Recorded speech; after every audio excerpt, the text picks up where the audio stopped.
Uno munsi nyakubahwa Perezida wa Repubulika yahuye n'abashoramari batandukanye bo mu gihugu cya Morocco.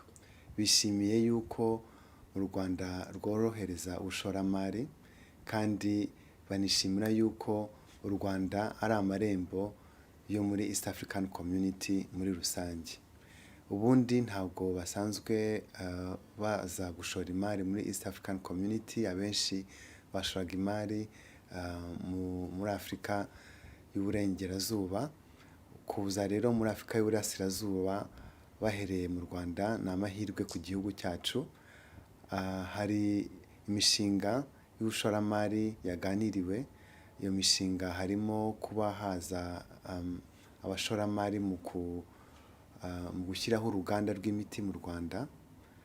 Hari indi mishinga waganiriwe yo kugura banke mu Rwanda. Undi mushinga waganiriwe ni ukubaka amazu aciriritse ndetse na hoteli.